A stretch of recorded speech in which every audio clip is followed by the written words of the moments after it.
Bonjour tout le monde, merci de prendre quelques instants pour visionner notre vidéo.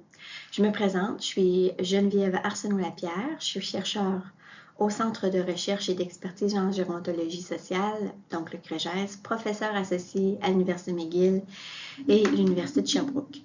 En plus du rôle de chercheur, je suis responsable scientifique de l'unité d'évaluation du CREGES. Donc, ça veut dire que je collabore avec les diverses parties prenantes ou intervenants et intervenants du réseau pour promouvoir l'intégration de la gérontologie sociale dans l'évaluation, le développement des innovations en santé et en services sociaux.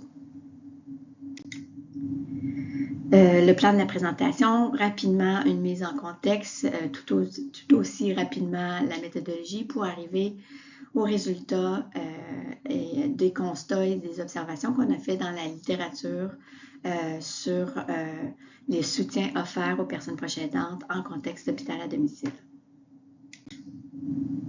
Donc, d'abord, je voudrais bien définir ce que c'est que l'hôpital à domicile. C'est vraiment une alternative à l'hospitalisation complète, mais à domicile. Donc, c'est des niveaux de soins élevés, comparables à ceux donnés à l'hôpital, les intraveineuses, l'oxygène. Les fréquences de visite ou de contact avec l'équipe médicale interdisciplinaire sont quotidiens, voire plusieurs fois par jour, avec une coordination là, en continu, parfois 24 heures sur 24, 7 jours sur 7, pour une courte durée. Là. La durée ressemble beaucoup à ce qu'une hospitalisation est dans les faits. Donc, ça la différencie des soins à domicile qui offrent plutôt des soins ponctuels, parfois continus, à domicile pour des problèmes chroniques ou des suivis post-aigus, post-hospitalisation.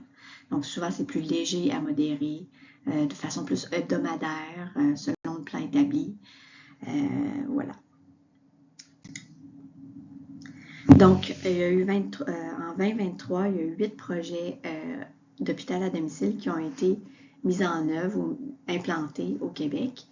Et il est prévu en 2026, avec le soutien du ministère de la Santé et des Services sociaux, d'une mise à l'échelle provinciale. Donc, l'organisme Proches Aidance Québec, qui est un organisme qui qui a pour mission de soutenir les personnes proches aidantes, avec d'autres partenaires, dont le regroupement des aidantes et aidants naturels de Montréal, la la Fédération des médecins spécialistes du Québec, le CIS et le CIUS Montérégie Centre et Centre-Ouest de l'île de Montréal, avec le CREGES. On a décidé de collaborer pour formuler des recommandations pour mieux soutenir les personnes proches aidantes qui accompagnent une personne hospitalisée à domicile. Donc, pour faire ces recommandations-là, on a voulu d'abord faire une revue de littérature sur les pratiques de soutien auprès des personnes proches aidantes en contexte d'hôpital à domicile pour alimenter une série de consultations. Ces consultations-là prennent la forme d'un questionnaire individuel, suivi d'un groupe de discussion en petits groupes, suivi d'un grand groupe de discussion avec toutes les parties impliquées et un autre questionnaire pour prioriser ces recommandations-là qu'on va élaborer au cours des consultations. Donc aujourd'hui, pourquoi on vous présente cette vidéo-là? Donc c'est pour vous présenter les résultats de la revue de littérature scientifique pour que vous puissiez répondre au premier questionnaire qu'on vous a transmis. Donc, la revue de littérature, c'était une revue de littérature rapide, systématisée. Rapidement, là, je ne vais pas passer à travers les détails. Vous pouvez arrêter ou peser sur pause pour voir les détails si ça vous intéresse. On a fouillé 3 bases de données et on a sélectionné là, une professionnelle de recherche assistée de l'IA d'abord à vérifier la présence, que les articles parlaient vraiment d'hôpital à domicile, et ensuite 2 assistants de recherche ou 2 professionnels de recherche ont feuilleté 109 études pour voir si elles parlaient de pratiques pour soutenir les personnes proches aidantes, et donc on sélectionné 27 études au total. On a discuté de nos critères de sélection, de notre banque de données, plutôt de notre outil de collecte de données pour, avec les personnes, nos partenaires, Proches Aidantes Québec, le regroupement des aidantes et aidants naturels de Montréal, etc. On a discuté de la collecte de données et aussi de l'interprétation de nos résultats. Je vais passer rapidement sur cette diapo. Si vous êtes intéressé, vous pouvez peser sur pause. C'est la description des études, les 27 études sélectionnées. Et ici, donc, on rentre dans les résultats. Donc, quelles sont les pratiques de soutien offertes aux personnes proches aidantes dans les hôpitaux à domicile qu'on a recensées dans la littérature? On a noté 6 thèmes. Le premier thème, c'est formation et éducation offertes aux personnes proches aidantes. Donc, des formations étaient données à l'hôpital ou avant ou pendant l'épisode d'hospitalisation à domicile, donc en continu jusqu'à la fin de l'épisode d'hospitalisation. Ces formations-là concernaient surtout des informations sur la maladie, les procédures médicales, les équipements, les traitements spécifiques, prenaient la forme d'ateliers, parfois de formation mixte, là, en présentiel et en virtuel, de supervision même à distance, sur des supports écrits ou audiovisuels, et des calendriers de médication ou de suivi qui pouvaient être aussi donnés.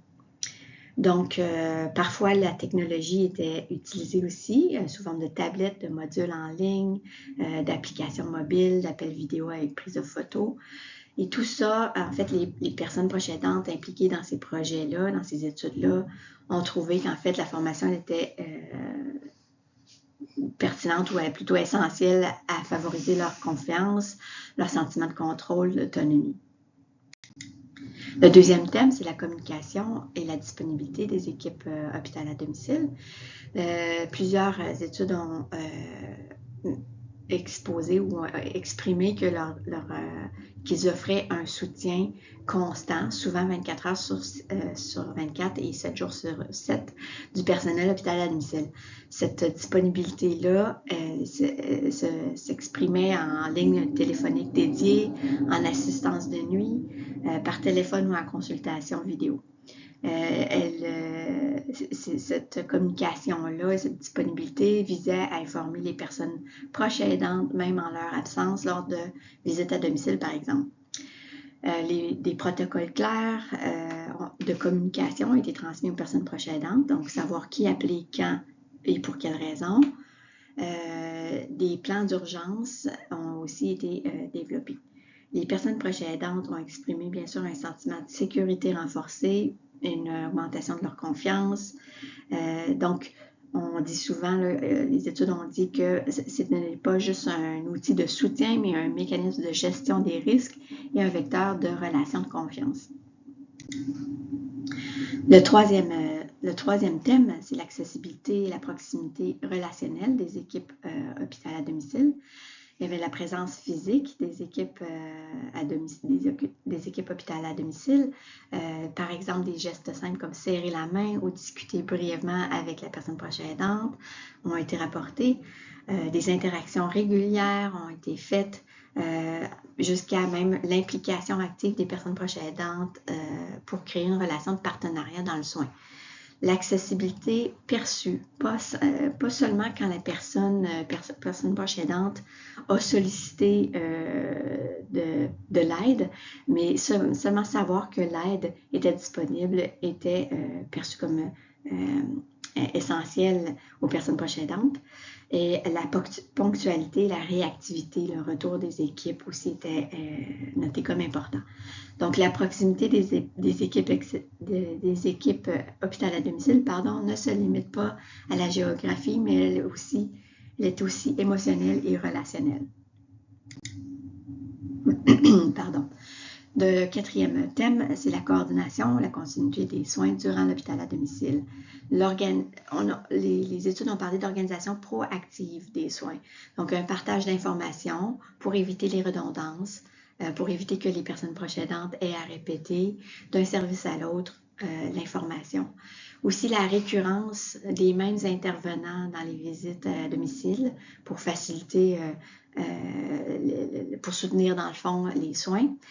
quelques études, en fait 2 études, ont parlé de coordination interdisciplinaire des infirmières praticiennes ou des gestionnaires de cas pour coordonner les équipes hospitalières, les divers départements, les divers services à domicile, les soins communautaires. Une étude a parlé de soutien psychosocial intégré, avec une approche intégrée de soutien psychosocial. Un autre thème, c'est la stratégie de la part qui a été développée de la part des personnes proches aidantes. Donc, les personnes proches aidantes ont quand même eu à adapter leur emploi du temps ou leur modalité de travail. Le phénomène de piété filiale des personnes proches aidantes, c'est-à-dire se sentir moralement responsable, qui peut être plus profond ou plus important dans certaines cultures ou traditions, influence directement le choix des soins. La présence de ménages multigénérationnels aussi permettent une rotation des tâches entre les membres de la famille. Donc, c'est des stratégies qui ont été mises en place là, ou qui ont été disponibles là, aux personnes proches aidantes, qui ont été favorisantes à l'hôpital à domicile. Le recours même du personnel, c'est-à-dire d'une aide à domicile, une personne qui reste sur les lieux, une aide familiale, dont certaines personnes proches aidantes, sans ce soutien-là, n'auraient pas choisi l'hospitalisation à domicile. Donc, le soutien des personnes aux personnes proches aidantes ne passe pas uniquement par le système de santé, mais repose aussi sur leur propre réseau, leurs ressources, leur culture, leur statut. Ici, on a une dernière diapositive sur les constats, un peu pêle-mêle, mais tout aussi importants. Donc, dans les études qu'on a recensées, le soutien était principalement documenté en contexte pédiatrique. Ça soulève 2 questions. Est-ce que on sait qu'il peut y avoir une confusion entre le rôle parental et le rôle de personne proche aidante, mais de l'autre côté, qu'en est-il des autres patientèles? Peu d'études ont traité de la post-aidance. On sait que l'hôpital à domicile peut perturber la dynamique du rôle de l'aidant. Il n'y avait pratiquement aucune étude qui a rapporté du soutien psychologique et aucune étude a rapporté du soutien ou de l'information sur un soutien financier, par exemple des crédits d'impôt. Le soutien qui a été rapporté dans les études était rapporté via le témoignage des personnes proches aidantes et non comme une composante formelle de l'intervention. Est-ce que ça souligne un manque de qualité du rapport scientifique? C'est à vérifier. L'absence de lien aussi entre l'hôpital à domicile et les ressources communautaires a été notée. Est-ce que ça relève d'un manque de coordination intersectorielle? C'est à voir.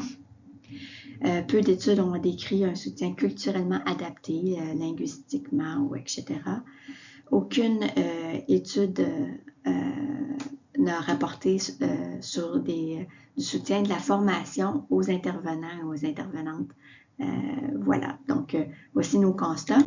Je vais vous remercier pour votre attention de la part de toute l'équipe. C'est une belle grosse équipe. Et je vous invite maintenant à retourner au questionnaire qu'on vous a envoyé. Merci.